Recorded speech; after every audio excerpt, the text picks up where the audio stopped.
Perkenalkan, nama saya Bahija Laksana dengan NPM 231201128. Negara hukum atau biasa yang disebut res taat adalah negara yang berlandaskan pada peraturan hukum yang bertujuan menjamin keadilan untuk seluruh warga negara yang hidup di dalamnya. Menurut Johannes Nasution, negara hukum adalah sebuah negara yang penyelenggaraan kekuasaan pemerintahannya didasarkan atas hukum.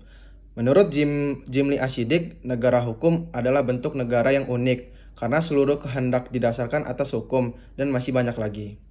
Undang-Undang Dasar Negara kita menyebutkan bahwa negara Republik Indonesia itu adalah negara hukum yang demokrasi atau biasa yang disebut demokratis Rechtsstaat dan sekaligus adalah negara demokrasi yang berdasarkan atas hukum atau biasa yang disebut konstitusional demokrasi yang tidak terpisahkan satu sama lain.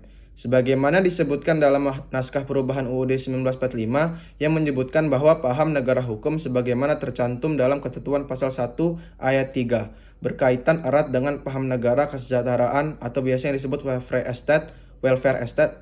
state atau paham negara hukum material.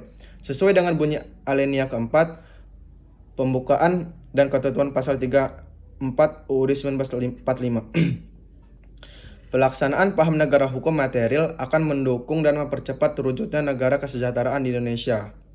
Konsep negara hukum selain bermakna bukan negara kekuasaan, juga mengandung pengertian adanya pengakuan terhadap prinsip supremasi hukum dan konstitusi. Dianutnya prinsip pemisahan dan pembatasan kekuasaan menurut sistem konstitusional yang diatur dalam Undang-Undang Dasar. Adanya jaminan-jaminan hak asasi manusia dalam Undang-Undang Dasar, adanya prinsip peradilan yang bebas, dan tidak memihak yang menjamin persamaan setiap warga negara dalam hukum, serta menjamin keadilan bagi setiap orang termasuk terhadap penyalahgunaan wewenang oleh pihak yang berkuasa. Prinsip negara hukum idealnya dibangun dan dikembangkan bersama prinsip-prinsip demokrasi atau kedaulatan rakyat yang biasa disebut demokratis res taat, sehingga hukum yang dimaksud tidak dibuat, ditetapkan, ditafsirkan, dan ditegaskan dengan tangan besi berdasarkan kekuasaan belaka. Maka prinsip negara hukum tidak boleh ditegaskan dengan mengabaikan prinsip-prinsip demokrasi yang diatur dalam Undang-Undang Dasar. Puncak kekuasaan hukum itu diletakkan pada konstitusi yang pada hakikatnya merupakan dokumen kesepakatan tentang sistem kenegaraan tertinggi. Hubungan antara demokrasi dan negara hukum dapat tercerminkan dalam penjabaran bahwa yang dapat menjamin secara konstitusional terselenggaranya pemerintah yang demokratis adalah adanya hukum yang menaunginya. Dengan kata lain, demokrasi yang berada di bawah rule of law, sedangkan syarat-syarat dasar untuk peselenggaraannya pemerintahan yang demokratis di bawah rule of law ialah 1.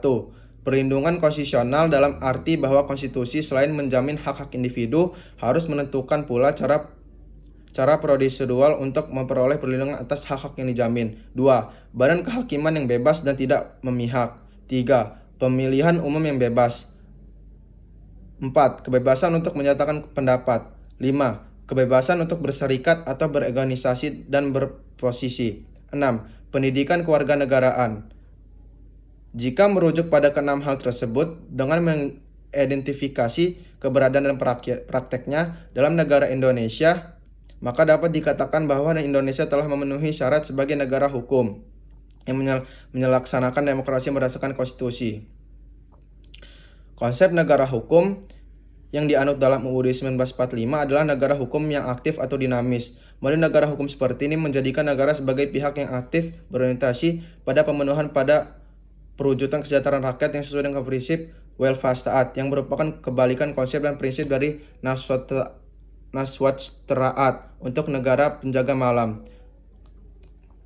Di samping itu, konsep negara hukum Indonesia juga dipengaruhi oleh Pancasila sebagai kumpulan nilai-nilai dasar yang diakui bersama bangsa Indonesia dan menjadi landasan praktek kedaulatan rakyat, yakni ketuhanan yang Maha Esa, kemanusiaan yang adil beradab, persatuan Indonesia, dan kerakyatan yang dipimpin oleh hikmat kebijaksanaan dalam permusyawaratan perwakilan, serta keadilan sosial bagi seluruh rakyat Indonesia. Dengan demikian, negara hukum Indonesia yang dijalankan haruslah senantiasa memperhatikan aspek ketuhanan, kemanusiaan, persatuan, dan permusyawaratan keadilan. Sekian dari saya, terima kasih.